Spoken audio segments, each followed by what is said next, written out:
Mesdames et messieurs, bonjour. Bienvenue à cette nouvelle édition d'Energaia Live, qui est une espèce de prélude à l'édition physique qui se tiendra au Parc des Expositions de Montpellier les 8 et 9 décembre. En effet, en cette période de Corona, on a voulu garder le lien avec vous, le public d'Energaia, et vous proposer une série de webinaires qui s'étendra toute la journée et qui démarre maintenant sur le photovoltaïque et l'agriculture, et qui ira jusqu'en fin de journée sur la massification de la rénovation. J'en profite pour remercier les équipes de la SPL Occitanie Events qui ont permis d'organiser cette série de webinaires, et puis aussi l'équipe de Mediactive qui a rendu cette série de webinaires possible techniquement. Merci à eux. L'atelier qui va tout de suite suivre concerne l'agriculture et le photovoltaïque. On l'a intitulé « Les modèles gagnants-gagnants ». En effet, face aux craintes de certains de voir les terres agricoles perdre leur vocation de production de nourriture pour la production d'électricité, nous avons voulu vous montrer des bonnes pratiques, les bonnes manières de combiner deux activités, production, culture agricole et production d'énergie sur un même terrain. Mais avant d'engager la conversation avec nos invités, j'ai préparé un petit sondage pour faire connaissance avec vous qui nous regardez. Il va s'afficher à l'écran sous le player, sous l'écran que vous voyez actuellement. Donc si vous êtes en mode plein écran, sortez du mode plein écran pour pouvoir voir le sondage. Et on aura le résultat dans quelques minutes pour voir un peu qui nous regarde exactement et savoir à qui on s'adresse ce matin.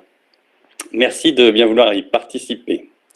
Je précise que cet atelier a été organisé en partenariat avec le cluster Cemater, qui est le réseau des entreprises des secteurs des énergies renouvelables et de la construction en région Occitanie.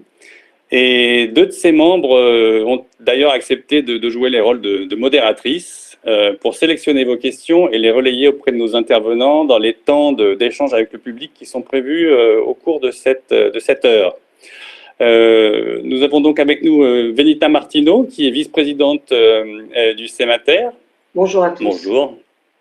Et Roxane Ternaud-Dufraisse, qui est chargée de mission du Cemater également, et qui va aider Venita dans sa tâche. Donc n'hésitez pas à envoyer les questions, et vous avez sur la droite de votre écran une question-réponse, le chat qui s'affiche. Peut-être que nous pourrons avoir dans quelques secondes les résultats du sondage, si vous avez pu y répondre. Sinon, nous verrons ça ensuite. Je vais vous présenter... Ah, le voilà.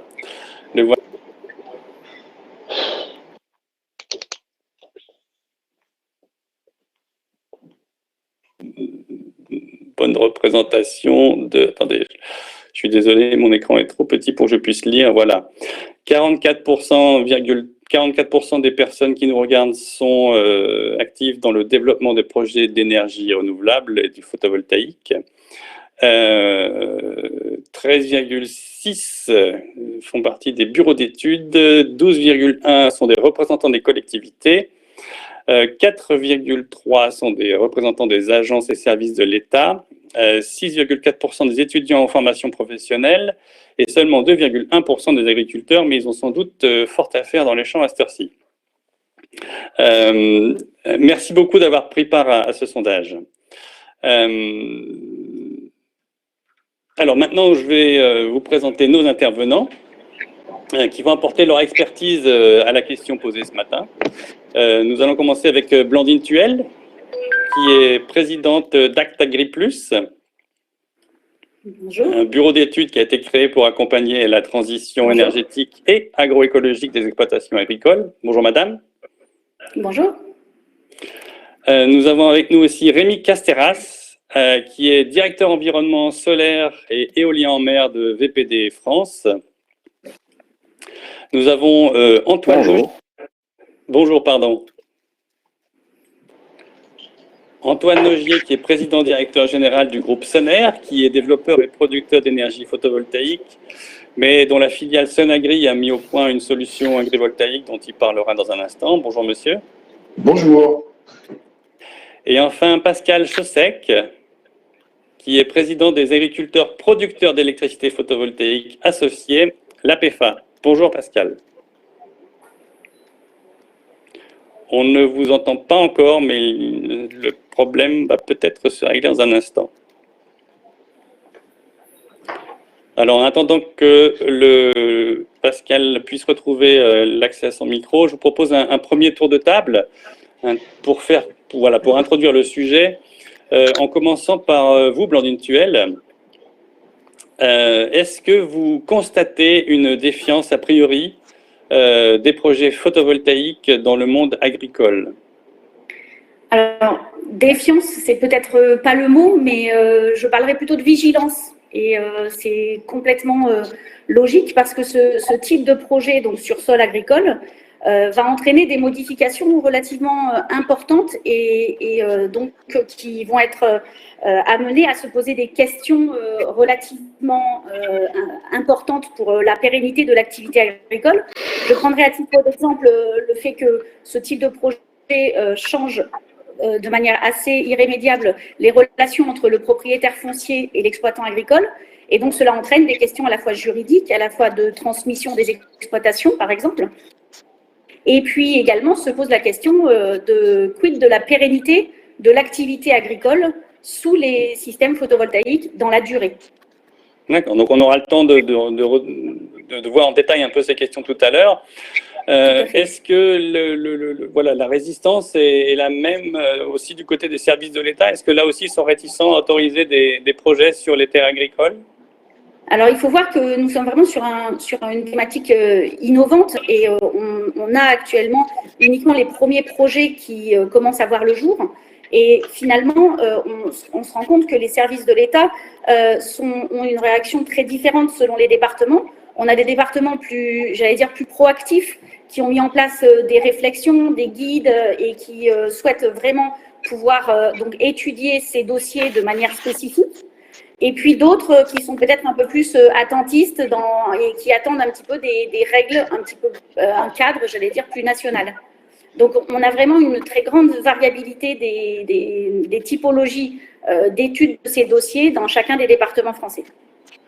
Est-ce qu'on considère qu'une centrale photovoltaïque au sol, donc sur des terres agricoles, c'est une artificialisation de ces surfaces?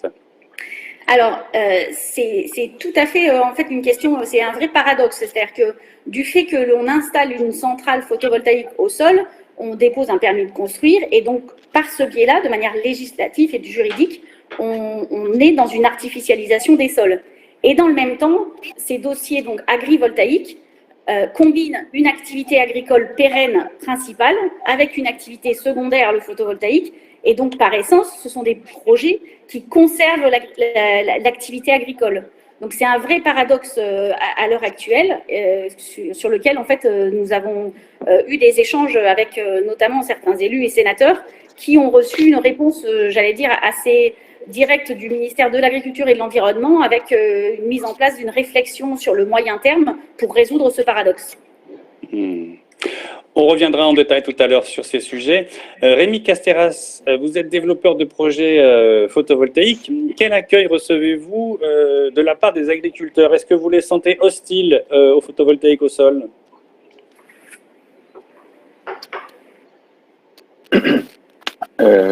Je ne les sens pas hostiles au photovoltaïque au sol, dans la mesure où nous n'avons pas de démarche proactive en direction des agriculteurs pour essayer de trouver du foncier, et que beaucoup d'agriculteurs viennent nous proposer d'eux-mêmes ce foncier.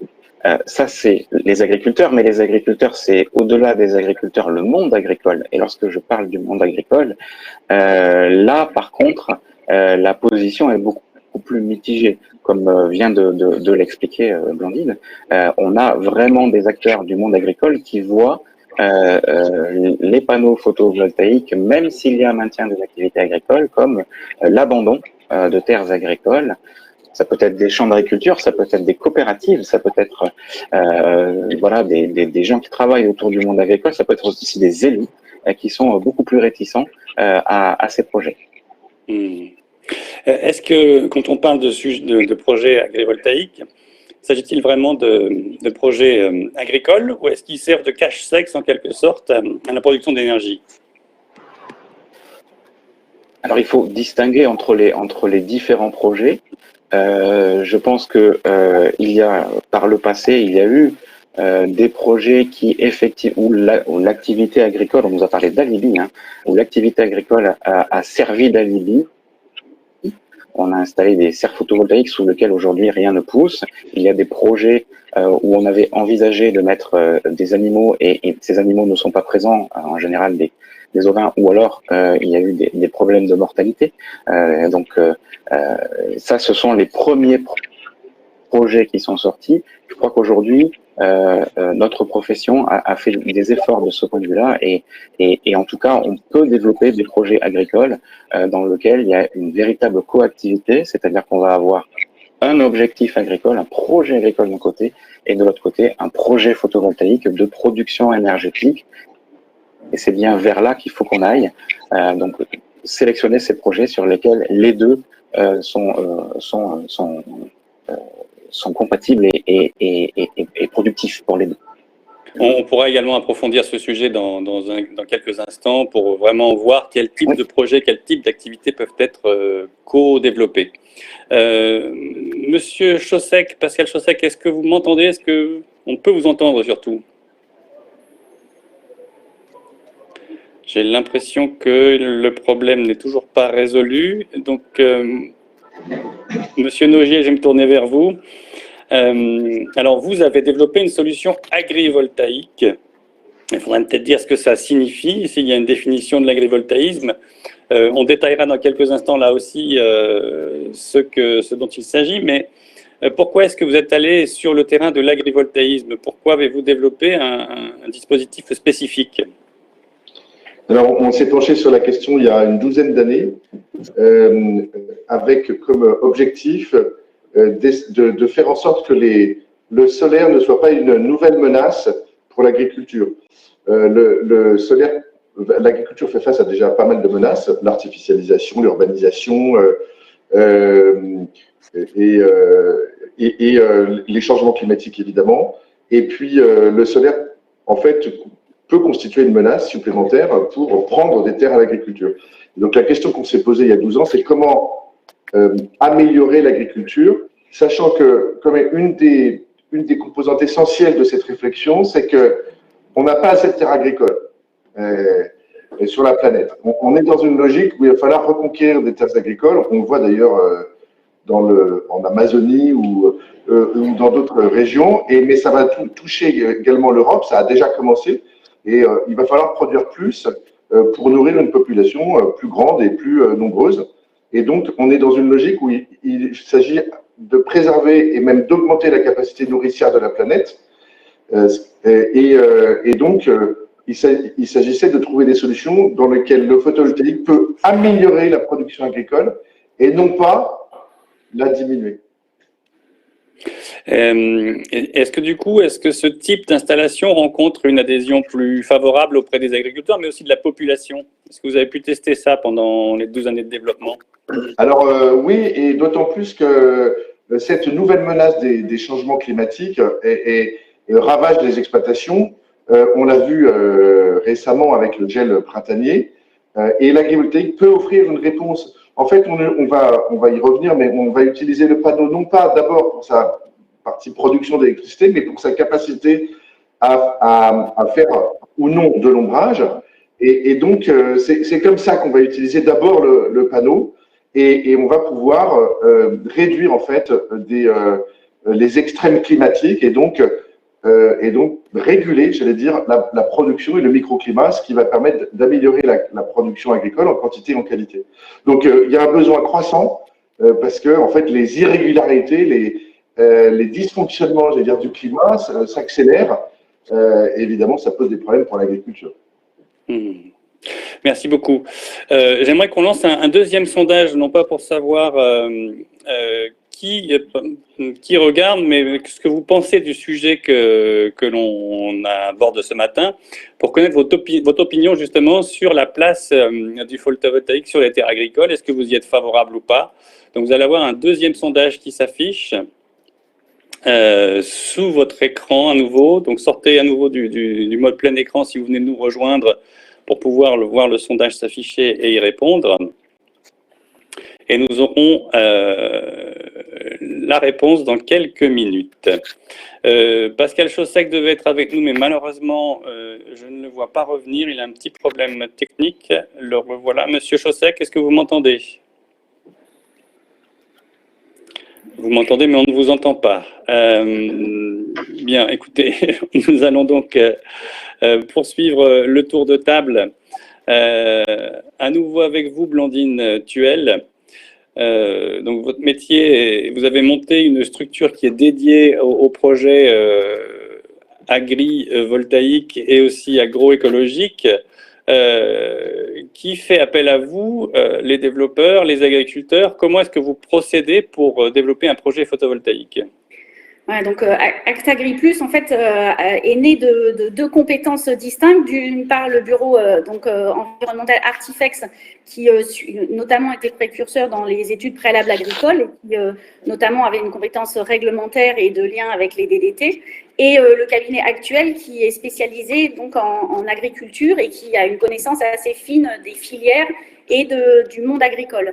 Et donc, nous, au départ, on a été sollicités essentiellement par les opérateurs photovoltaïques qui menaient ces dossiers donc agri-PV un peu de manière similaire à ce qu'ils faisaient sur des centrales au sol. Et ils se sont trouvés très rapidement face à des refus donc en commission départementale du fait que le volet agricole n'était pas suffisamment clair, suffisamment déterminé, et le système photovoltaïque ne prenait pas complètement en compte les contraintes de la pérennité de l'activité agricole. Donc nous, dans l'accompagnement et donc dans la construction des projets, ce qui est important, c'est que pour qu'un projet agrivoltaïque soit réellement agrivoltaïque, il faut avant tout un projet agricole pérenne, et pérenne sans l'apport du photovoltaïque, pour avoir une durée dans le temps et que ce soit vraiment un besoin de l'exploitant qui donc va rentrer dans ce projet, qui trouve des synergies ou des avantages à une installation photovoltaïque sur des parcelles. Et donc, pour ce faire, nous, en fait, on accompagne les projets par une phase qu'on appelle de faisabilité, et qui permet vraiment un stop and go. Et c'est important parce qu'en fait, il y a une complexité dans ces dossiers. Et donc, il faut vraiment que le porteur de projet agricole ait vraiment construit son projet vis-à-vis d'un développement de son activité agricole au-delà de la seule parcelle qui sera équipée en photovoltaïque, mais pour qu'il y ait vraiment donc l'ensemble de son exploitation qui puisse être pérennisée, notamment par cet apport. Et donc, cette phase de stop and go permet notamment de ne pas poursuivre dans le cas où le projet ne serait pas véritablement agrivoltaïque. Et donc, en moyenne, on a à peu près un projet sur 4 qui ne va pas au-delà de la phase de stop and go. Donc, c'est vraiment important parce que nous, vraiment, le cœur de notre accompagnement, c'est de faire le lien entre deux mondes, le monde des énergéticiens, mais surtout le monde agricole, et faire en sorte que ces projets soient vraiment un atout et des opportunités de pérennité et de valorisation de l'activité agricole. Oui, vous n'êtes pas nouvelle vous-même dans l'activité agricole, dans le monde agricole, vous êtes de formation agronome, il me semble. Tout à fait, voilà. Oui. À grands traits, quelles sont les activités agricoles compatibles avec une centrale photovoltaïque ? Alors, à cette question-là, je dirais que finalement, au vu de l'évolution technologique du photovoltaïque, il n'y a pas de limite. La seule limite, c'est le projet agricole. Alors, effectivement, certains en ont parlé. Au départ, on avait plus de l'entretien sous panneau avec des ovins. Bon, ça, maintenant, je pense que tout le monde a compris que ce n'était pas de l'agrivoltaïsme. Et donc, derrière, c'est quel est le projet agricole, quelle est la production, quels sont ses besoins, en quoi il y a des enjeux sur l'exploitation. Ça peut être des enjeux liés donc à l'évapotranspiration et donc au besoin de limiter les apports en eau. Ça peut être de bien-être animal avec le lien avec le stress thermique des animaux au-delà de 25-26 degrés. Ça peut être le fait d'apporter des corridors de biodiversité. On a un champ très ouvert de besoins et de contraintes. Et également, derrière, en fonction, on peut adapter une solution photovoltaïque qui convienne à tout type de production. Donc, à l'heure actuelle, on accompagne des projets Alors, dans l'élevage, donc effectivement en ovin, mais ce n'est pas la majorité. On est sur des élevages caprins, des élevages bovins, des élevages équins. On a également beaucoup de production type maraîchage, type plantes médicinales à parfum.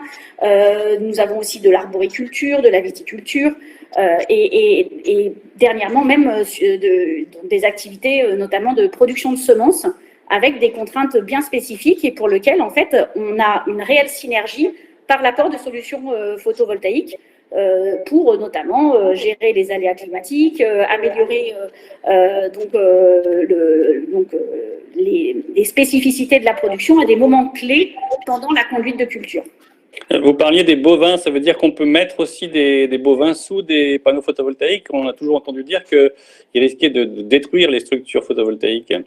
Alors, ça apporte vraiment un questionnement, mais il faut savoir que d'une part, il y a au moins 3 ou 4, à notre connaissance, sites sur lesquels il y a une expérimentation en bovin viande, avec des races comme la Limousine ou comme la Charolais, donc avec j'allais dire des tailles d'animaux assez robustes.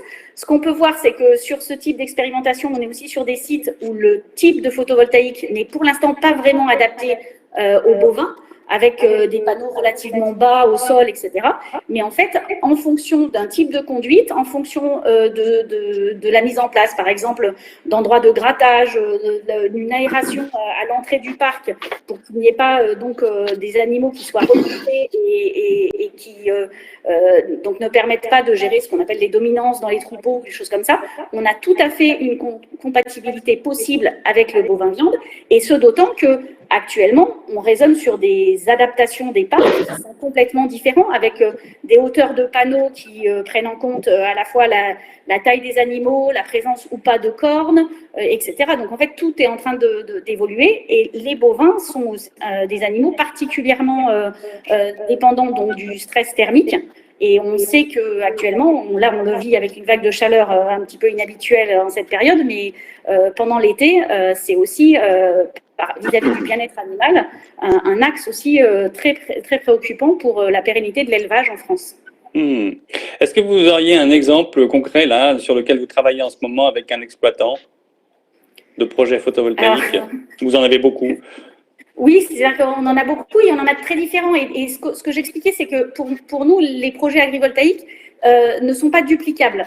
Ils sont réellement en lien avec la situation de l'exploitant ou des exploitants d'ailleurs, parce qu'on a des projets aussi, donc on a plusieurs porteurs de projets pour un même type de projet, ou pour chacun développer un type de projet indépendant. Donc vous voyez déjà qu'on a une grande diversité, mais ensuite tout dépend aussi des modes de commercialisation, de l'intégration dans des filières.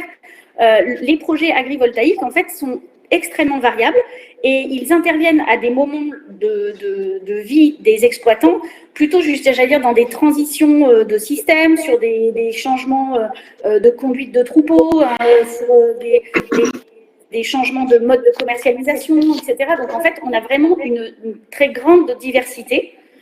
Et ce que l'on peut voir aussi, c'est que c'est aussi une solution pour certains types de porteurs de projets pour également sécuriser leur foncier, parce qu'il faut savoir aussi qu'on a énormément de porteurs de projets qui sont en demande de foncier complémentaire. Et donc, on parle là alors de surface complémentaire, étant donné que c'est une question qu'on n'a pas abordée encore. Qu'est-ce que ça veut dire sécuriser son foncier? Est-ce que vous pouvez expliquer alors, sécuriser son foncier, c'est par exemple, là j'ai l'exemple en tête de jeunes éleveurs caprins-laits dans le sud-ouest, qui ont actuellement un foncier, j'allais dire, de gré à gré, c'est-à-dire que chaque année, ils ne savent pas s'ils vont pouvoir réutiliser les parcelles qui leur sont fournies, souvent par des collectivités, pour faire de l'éco-pâturage, par exemple. Et donc, le fait de sécuriser un nombre d'hectares à proximité de leur siège d'exploitation va leur permettre de réellement s'inscrire dans le temps et de développer notamment leur cheptel pour atteindre aussi une valorisation économique pérenne pour là une exploitation où il y a plusieurs personnes qui travaillent ensemble. Merci Blandine Thuel. Nous allons passer à Rémi Casteras. Vous êtes développeur de projets solaires, mais il me semble que vous aussi, vous avez une formation d'agronome, donc vous ne débarquez pas en quelque sorte dans le milieu. Vous confirmez ? Tout à fait. J'ai passé 5 ans de ma vie en chambre d'agriculture. Bon, notamment. Voilà. vous ne découvrez pas le sujet. Et quelle est votre méthode de fait pour développer les projets solaires? Je vais un peu paraphraser ce qu'a dit Blandine Duel à l'instant. Finalement, c'est ce qu'il faut comprendre lorsqu'on installe une centrale photovoltaïque, c'est que la parcelle sur laquelle la centrale photovoltaïque va être installée va être dédiée en partie au photovoltaïque pour 25 ans. Et ce qui est important, c'est donc bien de mettre l'agriculteur au centre du dispositif. Et lorsque je dis l'agriculteur au centre du dispositif, c'est pas simplement la parcelle ou ce qu'on fait sur la parcelle, mais c'est l'exploitation agricole dans sa globalité dans sa globalité. Donc ça veut dire réfléchir à la pérennité de l'exploitation, réfléchir à la pertinence de mettre en place un nouvel atelier ou sécuriser un atelier qui est un peu faible. Donc, atelier, c'est voilà, une donc activité c'est un peu agricole. tout ça qu'il faut réfléchir avec une activité agricole. Voilà, si on fait court, un atelier, ça peut être un élevage au vin, par exemple. C'est réaliculteur, voilà. Donc l'atelier, c'est l'élevage au vin. Voilà, donc il faut réfléchir à l'ensemble de l'exploitation, pas simplement à ce qui se passe sur la parcelle. Et il faut réfléchir non pas à la place de l'agriculteur, mais avec l'agriculteur. Le développeur photovoltaïque ne sera jamais responsable de la pérennité de l'activité agricole. Il ne le peut pas, c'est pas son rôle. C'est bien à l'agriculteur de réfléchir à sa pérennité et à nous d'appuyer cette pérennité globale. Est-ce que pour illustrer un peu votre propos, vous pourriez nous détailler un projet que vous menez également actuellement? Oui, donc un projet qui nous tient à cœur, qui est un projet qui est dans l'Aisne, avec un céréaliculteur qui était également un éleveur. Cet éleveur était aujourd'hui éleveur de bovins charolais je dirais en vente directe, pour faire court. Une exploitation agricole qui souffre énormément des problématiques de sécheresse aujourd'hui, à la fois sur les activités céréalières ou grandes cultures, je vais dire, parce que c'est plus de la grande culture, mais aussi sur son atelier bovin. Et une volonté de diversification. Et sur la parcelle, depuis des années, sur une grosse exploitation, on a 20 hectares sur les plus de 200 que cette exploitation a, qui étaient en jachère longue durée, PAC. Et bien évidemment, l'agriculteur voit cette terre-là comme une opportunité pour s'étendre, également changer un petit peu son modèle, et donc là on est sur quelque chose d'assez classique de l'ovin, c'est-à-dire asseoir la pérennité également de son exploitation agricole sur un nouvel atelier. Et ce nouvel atelier ovin, il y a une difficulté, l'exploitation a une difficulté de trésorerie, et donc il ne peut pas investir dans les éléments de nouvel atelier. Il nous a présenté un projet qui était complètement ficelé, c'est-à-dire il nous a dit voilà les animaux que je souhaite installer, voilà mon cahier des charges finalement, voilà là où je vais commercialiser mes animaux. Donc nous, par rapport à ce diagnostic, on s'est dit, ça nous paraît logique d'accompagner sur un schéma très classique de mettre des ovins, mais d'accompagner ce projet, parce que le projet, l'agriculteur l'a réfléchi, qu'il n'est pas débutant dans le domaine, que ce sont des terres qui sont par ailleurs des terres qui sont faibles et ont de faible potentiel agronomique. On ne pouvait pas y envisager autre chose que d'y faire une prairie ou une jachère. Donc quelque part, ça s'inscrit aussi dans un contexte général très intéressant et on va participer au co-investissement. On va co-investir avec lui sur le volet agricole de son projet, c'est-à-dire quelque part remettre à niveau un bâtiment qui était existant pour que ça soit une bergerie, et puis derrière aménager la parcelle, apporter de l'eau, mettre une clôture autour, faire des investissements sur un parc, etc. avec lui, de façon à ce que l'activité qu'il est en train de lancer soit pérenne pour les 20 années à venir. Alors, et sachant que cet exploitant, il sera pas présent dans 20 ans, mais que son fils envisage de reprendre l'exploitation et que son fils est lui-même actuellement salarié éleveur. Donc, voilà. C'est ça un projet qu'on développe. Il faut s'inscrire dans un projet existant de l'agriculteur, et c'est ça qui, pour moi, est fondamental. Merci. Si je m'intéresse à l'aspect photovoltaïque des choses, puisqu'on a quand même beaucoup de gens qui sont actifs dans les énergies renouvelables et qui nous regardent, est-ce que les projets agricoles, du coup, les projets photovoltaïques sur terre agricole sont du coup un peu contraints et du coup ce sont des petits projets où il s'agit de grandes centrales au sol? Combien de mégawatts vous pouvez installer? Donc sur ce projet, comme sur voilà, je vous ai parlé d'une vingtaine d'hectares. Disons que nos projets font entre 15 et 20 mégawatts. Donc c'est une taille correcte. C'est une taille qui permet finalement de trouver une rémunération pour peu que le projet soit suffisamment proche d'un poste de raccordement, mais qui permet finalement de valoriser l'électricité sur le marché qu'on appelle des PPA, donc des contrats de gré à gré qu'on peut signer. Donc c'est ça un des modèles possibles pour développer l'agrivoltaïsme. Donc si je regarde les points essentiels, on est au démarrage sur une terre à moutons. On a un agriculteur qui quelque part a envie de relancer cette activité ou qui parfois est déjà dans cette activité. Et quelque part, c'est un peu ce que disait Monsieur Noger tout à l'heure, on va chercher une jachère pour la remettre dans un circuit agricole. Donc c'est ça, on est à la recherche de ce type d'histoire sur le photovoltaïque. Le reste ne passerait pas. Alors ne passerait pas, c'est-à-dire le monde agricole aujourd'hui est très attentif à ces projets et on ne peut plus envisager de convertir de grandes surfaces vers uniquement du photovoltaïque. Merci. On reviendra tout à l'heure sur le modèle économique et les PPA que vous avez évoqués. C'est peut-être pas clair pour tous ceux qui nous regardent. On tâchera d'en dire quelques mots tout à l'heure. Monsieur Nogier, nous allons revenir vers vous. Il n'y a pas que l'élevage qui est possible. Il y a aussi les cultures sous panneaux. Donc nous avons discuté de ce que vous développez depuis 12 ans. Est-ce que vous pouvez nous dire le principe de fonctionnement et puis aussi les résultats que vous avez obtenus après ces 10 années de tests et de développement de ces structures agrivoltaïques? Alors, le principe, effectivement, de nos solutions, les solutions que nous développons, c'est une solution agricole complètement numérique, enfin, c'est de l'intelligence artificielle. Le principe, il est simple.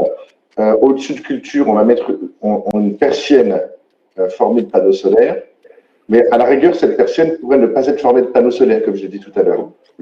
C'est quand même beaucoup mieux de le mettre en panneaux solaires. Et puis cette persienne va être mue pour optimiser la croissance de la plante et ce que j'appelle le bien-être de la plante en premier lieu. Donc l'objet principal n'est pas de produire de l'électricité, c'est l'objet secondaire qui est de produire de l'électricité, mais l'objet principal, c'est vraiment d'améliorer les conditions microclimatiques de la plante et finalement de corriger les excès du climat. On va diminuer les stress hydriques, thermiques, on va limiter les écarts de température, les températures en moins ou en plus. Donc on peut limiter les cas de gel comme les cas d'échauffement en période caniculaire. Et donc ce faisant, on va pouvoir améliorer la croissance de la plante. Et j'allais dire, il faut bien comprendre qu'à certains moments et pendant de longues périodes, on va laisser passer intégralement la lumière comme une persienne qui laisse passer la lumière. Et puis, il y a d'autres moments où on va ombrer la plante pour la protéger de l'excès du climat, ou alors quand la plante fait pas de photosynthèse. Avec cette méthode, dans laquelle on va, d'une certaine façon, désoptimiser la production électrique pour optimiser la plante, on ne sait pas faire les deux. On ne sait pas à la fois optimiser la production électrique et optimiser la plante, ça ne marche pas, puisqu'elles sont en concurrence avec la lumière. On va donc désoptimiser la production électrique pour optimiser la plante et on arrive à avoir des résultats spectaculaires. On arrive à diminuer considérablement la dépendance à l'eau et donc les stress hydriques. quand la plante se met à avoir chaud, elle se met à transpirer aussi abondamment et à consommer beaucoup d'eau. Et on va, comme vous et moi, on va la mettre à l'ombre quand elle commence à avoir trop chaud. Et donc, on va économiser énormément d'eau dans des proportions à 2 chiffres qui, alors ça dépend des plantes, ça dépend des climats, mais on peut arriver à 20-30% d'économie d'eau. Et puis, on va pouvoir travailler sur la qualité et la quantité de production, augmenter la quantité de production. On arrive à avoir des augmentations de 10, 15%, 20%. Et puis, des augmentations en qualité. On a beaucoup travaillé sur la vigne. J'aime bien parler de la vigne parce qu'il y a tout le produit derrière et toute la chaîne de valeur du vin. Et on sait tous, on a tous remarqué que le vin est de plus en plus alcoolisé avec le temps, et on en parle beaucoup. On va arriver à maîtriser, par exemple, le taux de sucre et donc le degré d'alcool et à diminuer de 1,2, 1,5 degrés d'alcool. Donc revenir à des niveaux qui étaient avant ceux des changements climatiques. Du coup, d'ailleurs, on va plutôt s'intéresser, nous, à l'urgence climatique. On a dit tout à l'heure qu'il n'y a pas de limite à l'agrivoltaïsme. En fait, il y a quand même des limites. Je voudrais juste les dire en 2 mots. Si on veut faire la PPE sur toutes les exploitations agricoles, il faut mettre 80 kW par exploitation et on a fait la PPE. Si on veut faire une transition agricole complète à 2050, il faut mettre 400-500 kW par exploitation agricole et on aura fait une transition énergétique photovoltaïque complète, on aura fait 150 gigawatts et on ne pourra plus mettre un seul panneau de plus.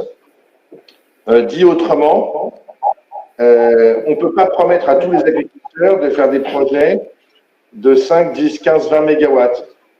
Si on fait des projets de 20 mégawatts, je reprends l'exemple, pour faire la PPE, il faut faire 1500 projets et on a fait la PPE. Ça va représenter 0,4% des agriculteurs.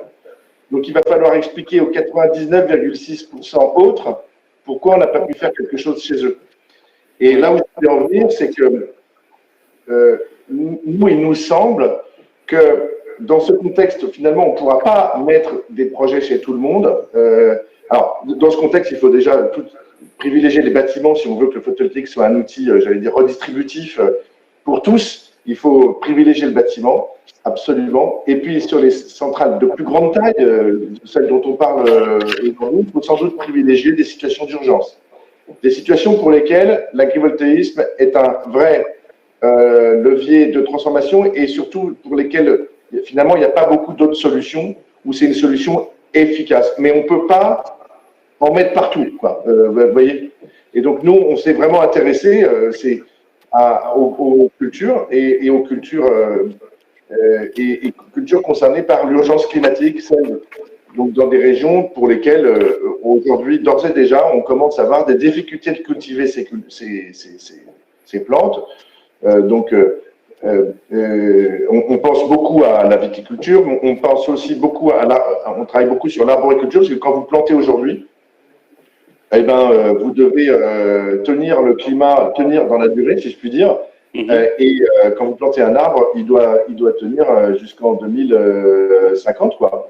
Donc, si le climat change du tout au tout et que vous prenez quelques sécheresses de suite ou canicules, et que votre plante meurt au bout de 5 ans, en fait, c'est un désastre pour l'exploitation agricole. Et il y a même des fortes chances de dépôt de bilan si ça commence à se répéter. Donc il est urgent pour les... Voilà, on s'adresse aux situations d'urgence ou aux situations dans lesquelles il y a du long terme et dans lesquelles il faut absolument maintenir la production en place et garantir que cette production va tenir le choc climatique, si je puis dire. Merci. Juste un petit mot et rapidement. La perte de rendement photovoltaïque est-elle importante, du coup? Vous parliez de désoptimisation. Ça dépend sur quel type de plante et où on se situe, mais elle est située dans les plantes sur lesquelles on travaille et on est plutôt pour l'instant sur le pourtour méditerranéen, même si on commence à remonter à cause des changements climatiques qui eux-mêmes sont de plus en plus impactants. On est sur des pertes de rendement. Alors, perte de rendement, ça veut dire par rapport à une situation dans laquelle on optimiserait la production photovoltaïque. On est sur des pertes de rendement qui s'échelonnent entre 15 et 25% à peu près. Et donc, on revient à des niveaux de production qui sont ceux d'une centrale fixe, en fait. Vous voyez, ce qui est tout à fait convenable, ce qui est très bien. On parlera, je pense, après des économies Oui, la partie. il faudra en dire deux mots, effectivement, savoir comment on acquiert et comment on finance ce type d'installation avec intelligence intégrée. Monsieur Pascal Chaussec, vous êtes donc président, je rappelle, des agriculteurs producteurs d'électricité photovoltaïque associés, la PEFA. On vous a retrouvé. Est-ce que vous pourriez nous présenter rapidement en quelques mots la PEFA? Alors, est-ce que vous m'entendez bien là, cette fois? Oui. Bon, bah écoutez, la dernière fois, on avait fait des tests sur ce micro-là, ça marchait pas très bien, donc on s'était rabattu sur la tablette, mais là, c'était encore pire. Oui, on a eu quelques soucis techniques, mais on va se concentrer sur l'objet de la table. Voilà. Alors, excusez-moi, j'ai pas tout entendu, hein, mais bon, je vais essayer de ne pas répéter des choses qui ont pu être dites déjà. Donc, la PEFA, c'est une association d'agriculteurs, déjà pour faire en fonction, donc on existe depuis 10 ans, pour faire en sorte que les installations, quand on démarrait, c'était quand même très innovant. Donc, voilà, pour que ça fonctionne le mieux possible, bon, je vous passe les détails de tous les soucis qu'on a pu avoir, administratifs, aussi techniques au départ. Donc voilà, aujourd'hui, donc on fait en sorte que les installations qui sont faites par les agriculteurs, on organise des achats groupés, on a mis en place des chartes qualité, voilà, pour sécuriser et apporter le maximum de conviction aussi aux agriculteurs, aux porteurs de projets, pour qu'ils s'orientent vers cette production, je dirais, annexe agricole. Et c'est d'autant plus intéressant pour les agriculteurs parce qu'on dispose quand même de deux atouts intéressants. On a beaucoup de toitures agricoles et nous, évidemment, on met la priorité pour équiper, M. Nogy l'a dit, hein, c'est d'abord les toitures agricoles qu'il faut équiper parce qu'au moins, on ne va pas grignoter les terres agricoles.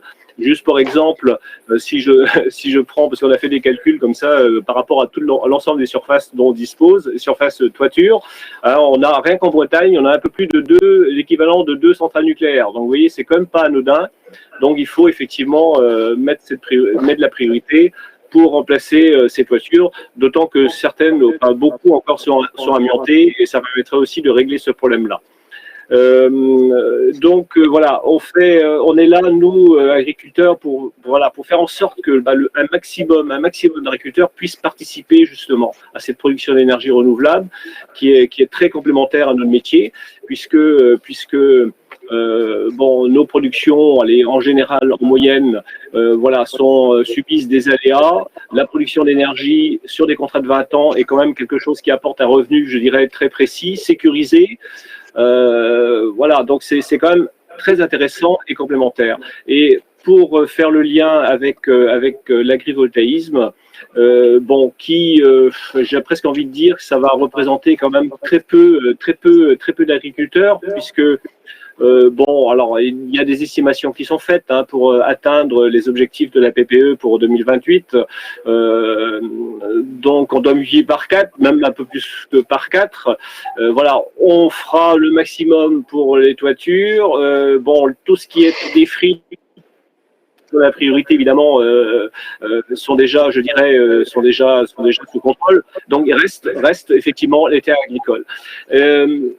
Donc attendez, les terres agricoles, d'une part, je note que vous n'êtes pas hostile aux installations sur terres agricoles en tant qu'agriculteur. Et d'autre part, ça veut dire, ce qu'on entend tout à l'heure, c'est que, au contraire de la crainte qu'on a dans le grand public de voir du photovoltaïque envahir les terres agricoles, c'est plutôt l'inverse que vous dites depuis tout à l'heure, les uns et les autres. Il n'y aura pas des installations photovoltaïques sur chaque exploitation agricole. Alors, je vais juste être le plus synthétique possible là-dessus, parce que c'est un dossier très compliqué. Hein. C'est vrai que nous, tous ceux qui travaillent, et l'ADEME qui a mis en place le code de bonne conduite sur l'agrivoltaïsme, qui est un excellent travail auquel on a aussi participé. Donc, en gros, il y a une bonne quarantaine de modèles économiques qui apparaissent. Il y en a d'autres qui vont arriver. La priorité qui est indiquée, c'est l'activité agricole. Secondairement, l'activité de production d'énergie photovoltaïque.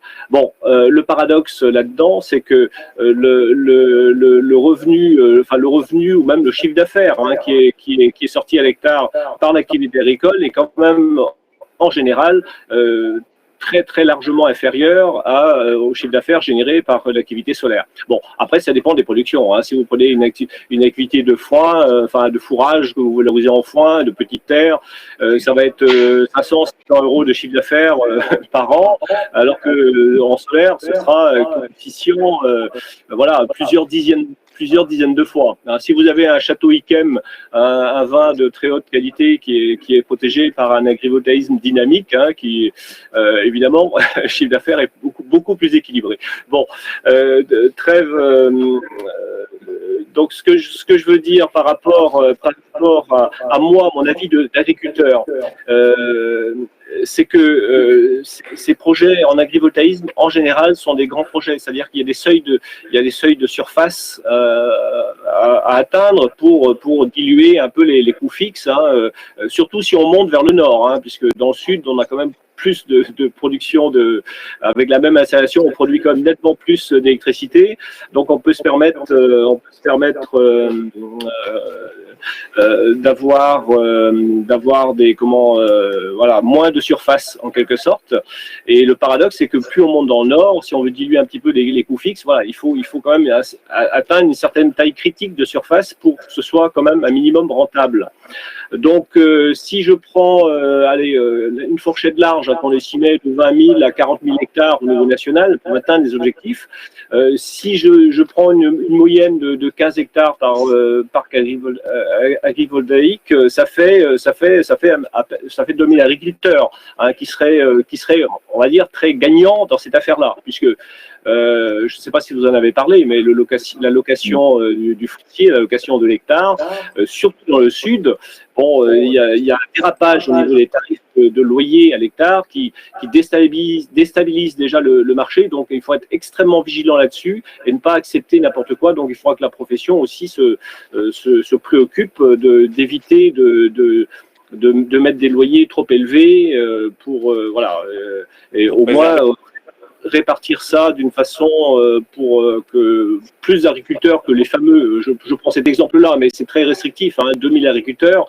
qui en gros gagnent le jackpot, mais quid de tous les 400 et quelques mille agriculteurs autres qui n'auront pas, entre guillemets, cette chance. Donc c'est pour ça que nous, à la PFA, on défend l'idée de créer, d'appliquer évidemment, mais ça vous l'avez dit, d'appliquer au maximum l'agriculteur dans son projet. Et nous, on propose de créer un véhicule d'investissement qui permette aux agriculteurs qui seraient porteurs de ce véhicule d'investissement pour pouvoir investir dans ces projets, dans ces grands projets en agrivoltaïsme. C'est d'autant plus pertinent qu'au moins ça permet de répartir la valeur ajoutée sur un plus grand nombre d'agriculteurs. C'est déjà on tâchera d'en dire un mot après. J'aimerais qu'on passe un petit moment à prendre des questions du public qui sont arrivées. Est-ce qu'on peut voir afficher le résultat du sondage, voir un peu quelle était l'opinion du public qui nous regarde sur la place du photovoltaïque? 47% des gens sont plutôt favorables, 47% sont favorables, 32,9%, 33% sont plutôt favorables. Donc, on a une très large majorité des gens qui sont favorables à l'installation de photovoltaïque sur terre agricole, mais ça tient peut-être au fait que ceux qui nous regardent sont justement, pour la majorité, des personnes qui travaillent dans le secteur des énergies renouvelables et non pas, on va dire, d'autres secteurs d'activité. Je vais me tourner vers notre modératrice, Benita Martino. Est-ce que nous aurions des questions pour nos intervenants et pour qui? Alors, nous avons des questions pour Madame Thuel, pour Monsieur Nogier. Je vais commencer par Madame Thuel. Une exploitante agricole en Haute-Garonne demande si le fait de mettre du photovoltaïque sur des terres qui sont à bas rendement est intéressant ou pas. Est-ce que c'est considéré comme une diversification agricole? Une autre question concerne l'installation d'agrivoltaïsme sur des terres AOC. Est-ce que c'est possible? Est-ce qu'il n'y a pas des contraintes avec l'INAO? Ensuite, j'ai d'autres questions, mais je pense on va d'abord laisser Madame Thuel répondre.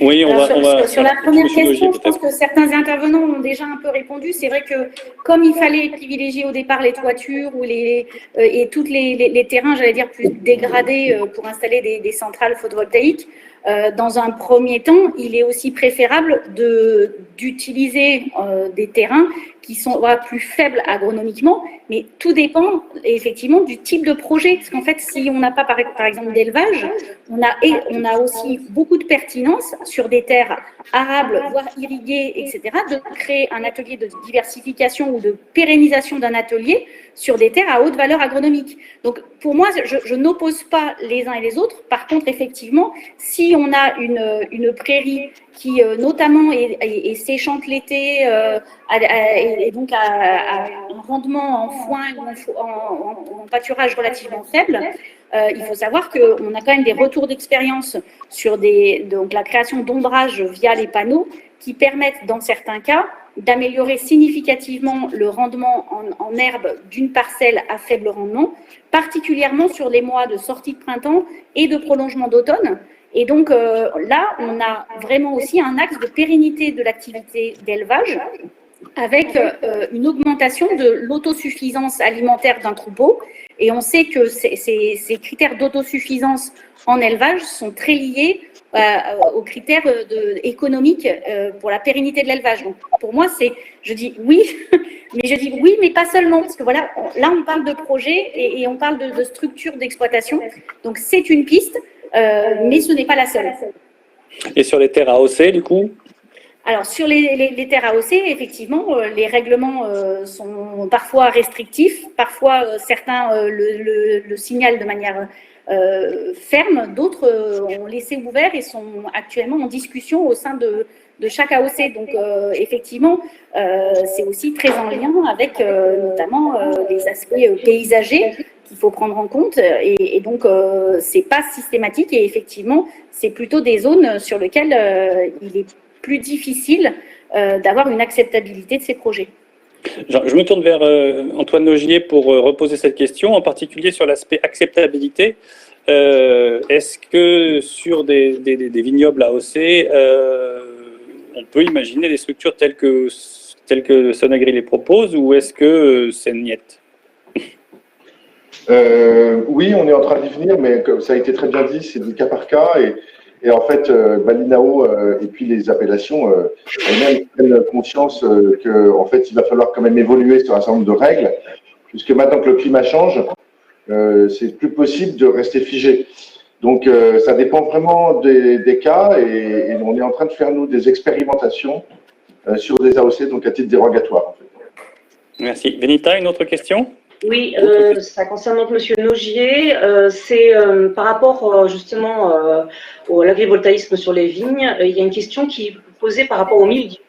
Est-ce qu'il n'y a pas des problèmes de mildiou générés par l'évapotranspiration? Et la deuxième question, c'est comment un projet PV peut-il être compétitif si la production n'est pas optimisée en permanence? Alors, c'est une bonne question. Je vais commencer par la seconde. Désoptimiser, il faut savoir choisir ses combats. Si on veut privilégier l'énergie, il faut optimiser l'énergie. Si on pense que l'agriculture a besoin d'être aidée, ce qui est le cas, ce que je pense, se priver de 15 ou 20% de production d'électricité n'est pas forcément une perte de compétitivité. Dans les projets qui sont développés par Sonagri, le coût de revient de l'électricité est inférieur à celui des ombrières de parking ou des grandes toitures.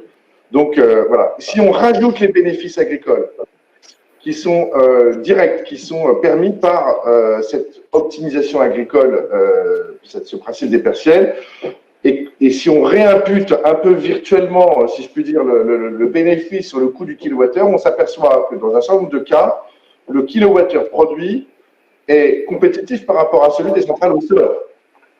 Vous voyez ce que je veux dire? Si on réimpute un peu virtuellement le bénéfice agricole sur le prix du kilowattheure. Voilà. C'est dire, en tout cas, que c'est un outil extrêmement puissant pour pouvoir améliorer et de façon compétitive la situation agricole, mais également produire de l'électricité à un prix qui est parfaitement acceptable. Si on veut maintenant produire de l'électricité au prix le moins cher, il faut raser des hectares agricoles dans le sud de la France, à côté des centrales nucléaires, et mettre des centrales bien au sol, sans activité agricole. Mais moi, je ne suis pas partisan de cette solution, et je pense que ça serait une erreur, et donc il faut prendre en compte les contraintes. Vous parliez de... Comment est-ce qu'on finance les installations agrivoltaïques, du coup?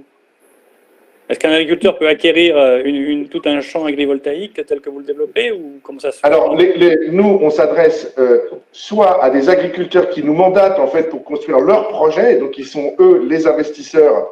Voilà, on peut aller chercher des co-investisseurs s'ils ont besoin. En tout cas, on va pouvoir structurer pour eux leur investissement. Nous, on n'est pas un producteur d'électricité dans cette affaire.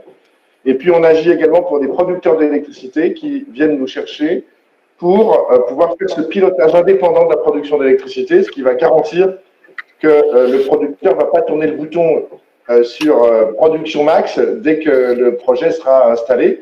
Ça va garantir en fait la pérennité de l'installation d'un point de vue du pilotage agronomique. Très bien. Alors, on peut quand même répondre à la question du mildiou qui a été posée.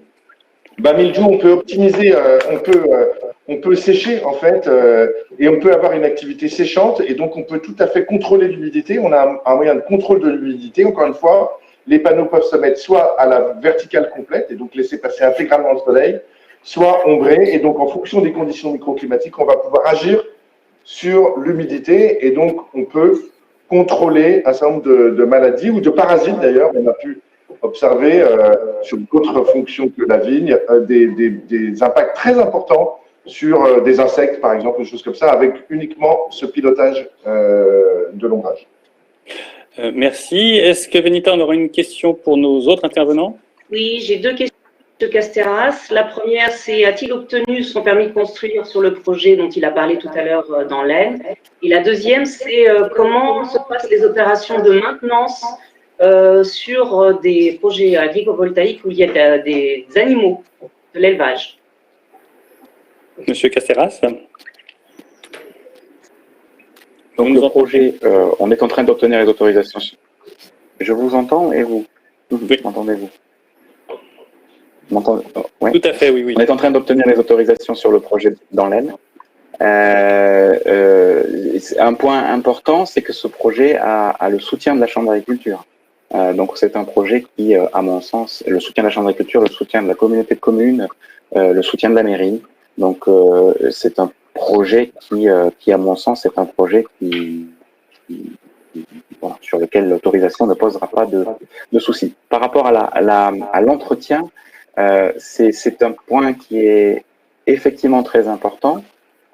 Il faut que la personne qui réalise l'entretien électrique pour ait été formée au comportement vis-à-vis des animaux. J'ai beaucoup parlé d'ovins, mais il y a aussi, on peut envisager aussi de développer des projets sur des parcours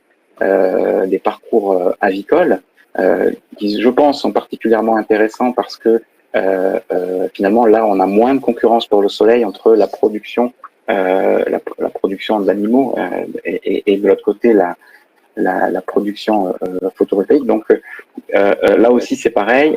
Il faut que les personnes qui fassent la maintenance aient été formées à rentrer dans un élevage avicole pour éviter les problèmes de contamination sanitaire, les problèmes sanitaires. Voilà. Tout ça, c'est vu avec les services vétérinaires, bien sûr, et surtout, c'est sous la maîtrise de l'agriculteur. L'agriculteur reste la personne en charge de l'élevage et reste la personne en charge, maîtrise finalement, qui va rentrer et à quel moment on va rentrer sur la parcelle. Et c'est ça qui est important, c'est que c'est l'agriculteur qui a la primauté sur ces aspects sécurité, volet sécurité tout court ou volet sanitaire. Voilà. Merci beaucoup. On nous reste quelques minutes pour conclure. Donc, on va faire un dernier tour de table. Je vous prierai de répondre assez rapidement aux dernières questions. Merci, Venita. Est-ce que, Monsieur Chaussec, est-ce qu'il n'est pas tentant, vous l'évoquiez tout à l'heure, pour un agriculteur de ne pas s'embêter à développer un projet agrivoltaïque, mais simplement à percevoir un loyer photovoltaïque? Là, évidemment, c'est ce qu'il faut éviter, parce qu'il y a quand même beaucoup d'agriculteurs qui sont prêts à accepter un loyer de 1000 à plusieurs milliers d'euros, 4-5 000 euros, j'entends ces chiffres-là, donc c'est un petit peu aberrant et quelque part trop facile. C'est pour ça que ces projets en agrivoltaïsme doivent être, je dirais, acceptés par les chambres d'agriculture ont un rôle, les services urbanisme ont un rôle déterminant sur l'acceptabilité du projet. Donc il y a un travail important à faire en amont pour faire que ces projets-là soient les plus riches possibles, enfin les plus pertinents, les plus cohérents, voilà. Donc j'ai pas le temps là maintenant. Je vous interromps, mais il y a un point de regard des chambres d'agriculture. Enfin, les projets ne viennent pas tout seuls. Ils sont autorisés, ils sont examinés avant de voir le jour tout de même. Ah, mais bien sûr, non, bien sûr. C'est pour ça, les études pour faire un projet en agrivoltaïsme sont quand même très, très lourdes et coûteuses. Donc, il vaut mieux avoir, je dirais, travailler avec les services de la profession agricole pour s'assurer quand même que le projet d'emblée sera bien accueilli. Parce que rien n'est pire que de développer un projet et d'avoir des refus de permis de construire. C'est du gâchis pour tout le monde. Alors, vous militez, votre association milite pour que les agriculteurs soient davantage impliqués financièrement dans les projets. Comment est-ce que vous voyez les choses ? Alors, en fait, là, on est complètement dans puisqu'il y a quand même relativement peu de projets en agrivoltaïsme. Alors, je parle des grands projets de 10 hectares, 15 hectares. J'ouvre une parenthèse aussi sur le fait qu'il y a un modèle intéressant de moins de 1 méga. Ça peut représenter 1 hectare, 2 hectares. Alors, on a énormément de ce qu'on pourrait appeler des dents creuses au niveau des territoires. Alors, il faut aussi on se focalise là-dessus. Et nous, on a pour objectif, au lieu de faire un parc de 15 hectares ou 20 hectares, peut-être de se grouper pour faire des achats groupés de kits solaires qu'on pourra installer sur des petites parcelles de 1 hectare, par exemple, dans des conditions très intéressantes. Donc là, on n'a pas le temps de développer ça, mais en tout cas, il y a des choses qui devraient pouvoir se faire là dans les mois et années qui viennent, et ce sera très intéressant. Ça permettra justement d'occuper des surfaces qui autrement seraient sans doute perdues de très faibles valeurs agricoles, etc. Quels sont les moyens pour faciliter l'investissement des agriculteurs? Vous évoquiez tout à l'heure les sociétés d'investissement que vous mettez en place. De quoi s'agit-il? Alors, en gros, les gros énergéticiens, il y en a là parmi vous, il y a WPD, souhaitent en général, et c'est logique, garder le contrôle du capital de ces projets. Donc, garder au moins 51% du capital. Nous, on souhaite pouvoir rentrer dans le capital de ces projets-là. Déjà, c'est tout à fait cohérent puisqu'on veut que l'agriculteur soit quand même maître et pilote, donc l'exploitant évidemment du lieu où s'installe le parc agrivoltaïque, mais le fait d'avoir des agriculteurs investisseurs dans ces projets-là, ça renforce le sens et ça renforce le fait que les agriculteurs ont un œil vigilant sur l'exploitation de ces parcs-là pour qu'ils soient déjà une valeur ajoutée qui soit partagée, qui soit mieux partagée, et puis je dirais mieux contrôlée, mieux surveillée et mieux bonifiée d'un point de vue agricole. Merci. Il va nous falloir conclure, donc je vais vous poser une question qui servira de mot de conclusion pour cette table ronde. Rémi Castéras, est-ce que vous voyez d'un bon œil le financement des agriculteurs au projet? Est-ce que vous pouvez nous dire votre opinion en quelques mots? Oui, je préfère nettement avoir avec moi un co-investisseur qu'avoir avec moi un fournisseur. Voilà, donc oui, on voit d'un bon œil d'ailleurs, on a signé une charte avec la PEFA qui prévoit complètement cette ouverture du capital de nos sociétés de projet. Voilà, la raison en est très simple. On préfère avoir un co-investisseur, quelqu'un qui finalement comprend aussi cette notion de vente de l'électricité, donc qui est aussi de ce côté-là, plutôt que d'avoir un rentier, c'est-à-dire une personne qui va toucher un loyer et quelle que soit la situation finalement, et qui n'est pas non plus très sain vis-à-vis de la consommation d'espaces agricoles. On en a déjà parlé, il ne faut pas que les loyers deviennent délirants et que entre guillemets, on bloque du foncier pour la production énergétique. C'est pas du tout le souhait. Merci beaucoup. Blandine Thuel, on a souvent pensé que le photovoltaïque pouvait être un inconvénient sur la terre agricole. On a appris durant cette heure que ça pouvait plutôt être un moyen de soutenir l'activité agricole. Est-ce que vous avez des retours d'expérience qui vont dans ce sens? Est-ce que c'est un atout, le photovoltaïque?